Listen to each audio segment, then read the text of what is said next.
Derecho administrativo. En primer lugar vamos a ver la definición completa y después la vamos a descomponer en sus elementos para entender toda la definición.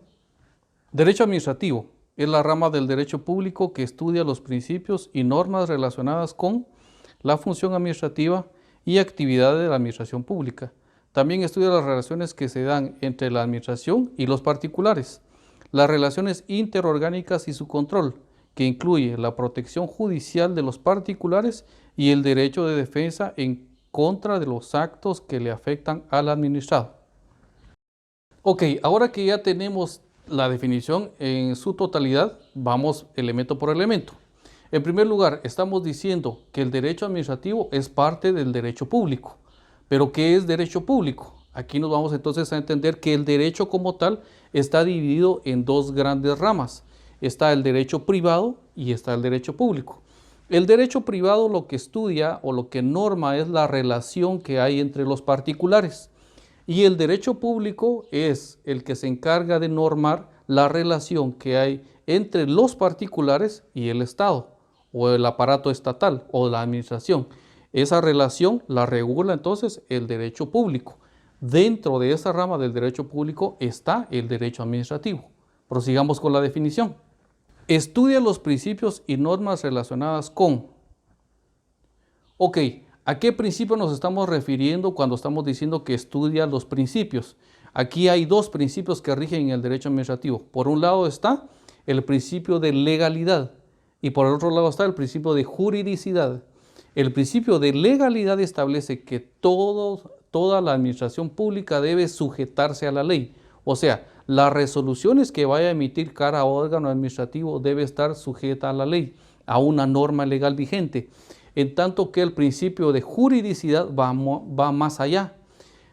En tanto que el principio de legalidad establece que debe estar sujeta a la ley, el principio de juridicidad dice que sí debe estar sujeta a la ley, pero aparte de eso debe estar sujeta a los principios generales del derecho, que son la justicia, la igualdad, etc. Esos son los principios generales del derecho, o sea, debe estar sujeta al derecho como tal, ¿ya? No solamente a la ley, que es una de las fuentes del derecho, sino que a todo el derecho como tal. Eso es en relación a los principios que rigen el derecho administrativo. Normas relacionadas con la función administrativa y actividad de la administración pública. La función administrativa, que es lo que acabamos de leer ahorita. La función administrativa no es más que el quehacer del aparato estatal, de los órganos administrativos, de la administración como tal. Entonces, eso tiene un andamiaje y obviamente utiliza fundamentos sobre los cuales se va afincando. Entonces, ¿cuáles son los elementos esos que constituyen entonces el desenvolvimiento de esa función administrativa? Ahí hay varios.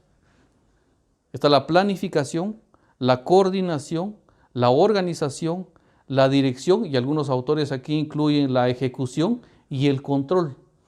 Estos elementos que conforman entonces, digamos, el desenvolvimiento de esa función administrativa son los que garantizan una buena función administrativa. También estudia las relaciones que se dan entre la administración y los particulares.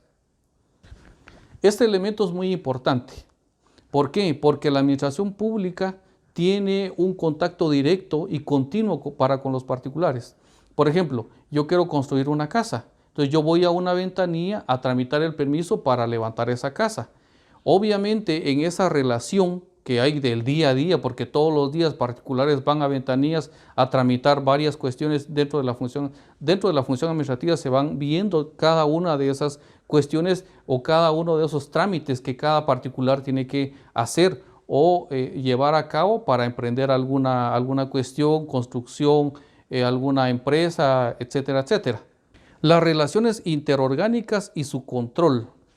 Las relaciones interorgánicas establecen entonces que dentro de la administración pública hay distintos órganos administrativos. Cada órgano administrativo tiene una función en particular y el derecho administrativo establece cuál es la coordinación que se va a dar entre todos esos órganos administrativos.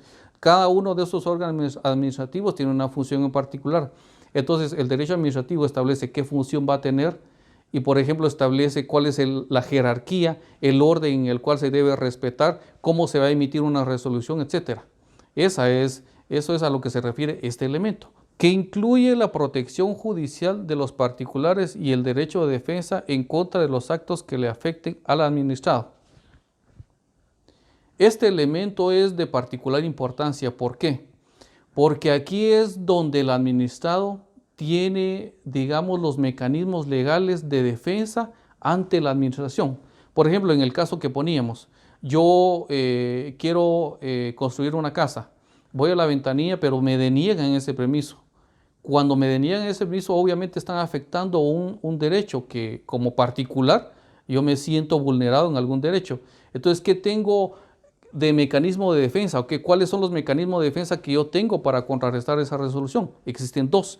Dentro del derecho administrativo hay dos recursos administrativos que son los que se utilizan para contrarrestar o para velar porque se respeten los derechos de los particulares: el recurso de revocatoria y el recurso de reposición.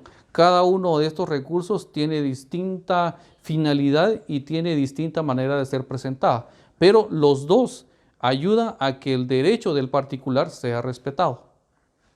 Por último, diremos que en cuanto al desarrollo del derecho administrativo, aquí hay dos grandes divisiones. Por un lado está el derecho sustantivo y por el otro lado está el derecho adjetivo. En el derecho sustantivo están todos los deberes y obligaciones de los particulares, y en el derecho adjetivo está todo el procedimiento que debe seguirse una vez que hayan sido vulnerados, por ejemplo, los derechos, o cómo vamos a ejercer esos derechos que nosotros tenemos enmarcados dentro del derecho sustantivo.